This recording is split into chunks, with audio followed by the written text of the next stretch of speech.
ചെങ്ങന്നൂർ സ്വദേശിയായ സ്വകാര്യ കമ്പനി ജീവനക്കാരനിൽ നിന്ന് ഡിജിറ്റൽ അറസ്റ്റ് എന്ന പേരിൽ സോഷ്യൽ മീഡിയ വഴി ബന്ധപ്പെട്ട് ഭീഷണിപ്പെടുത്തി ലക്ഷങ്ങൾ തട്ടിയെടുത്ത കേസിലെ പ്രതി അറസ്റ്റിലായി.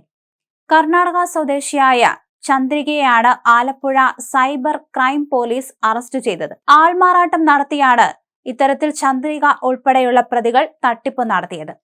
നേഹ ശർമ്മ എന്ന പേരിൽ പരാതിക്കാരനെ വാട്സപ്പ് കോൾ വഴി ബന്ധപ്പെട്ട് പ്രതികൾ ഇദ്ദേഹത്തിന്റെ പേരിൽ ആരോ വ്യാജമായി മൊബൈൽ നമ്പറും ബാങ്ക് അക്കൗണ്ടും തുടങ്ങി കോടികളുടെ സാമ്പത്തിക തട്ടിപ്പ് നടത്തിയെന്ന് പറഞ്ഞു. അതിന് പ്രതിഫലമായി 25 ലക്ഷം രൂപ കൈപ്പറ്റിയതിന്റെ തെളിവുകളും പോലീസിന്റെ കയ്യിലുണ്ടെന്ന് പറഞ്ഞ് ഇദ്ദേഹത്തെ ഭീഷണിപ്പെടുത്തി. ഇതോടെ പരാതിക്കാരനെ ഡിജിറ്റൽ അറസ്റ്റ് ചെയ്യുകയാണെന്ന് പറഞ്ഞ് ഭയപ്പെടുത്തുകയായിരുന്നു പ്രതികൾ ചെയ്തത്. തുടർന്ന് പരാതിക്കാരന്റെ പേരിലുള്ള വ്യാജ ബാങ്ക് അക്കൗണ്ട് സ്റ്റേറ്റ്മെന്റും ഒക്കെ സോഷ്യൽ മീഡിയ വഴി അയച്ചു നൽകി വിശ്വാസം നേടിയെടുത്തു. ഒടുവിൽ പ്രതികൾ ആവശ്യപ്പെട്ടതനുസരിച്ച് പരാതിക്കാരൻ 20 ലക്ഷത്തിലധികം രൂപ 2 ബാങ്ക് അക്കൗണ്ടുകളിലേക്ക് അയച്ചു നൽകി. പിന്നീടാണ് താൻ ചതിയിൽപ്പെട്ടു എന്ന് പരാതിക്കാരന് മനസ്സിലായത്. തുടർന്ന് പോലീസിനെ സമീപിക്കുകയായിരുന്നു.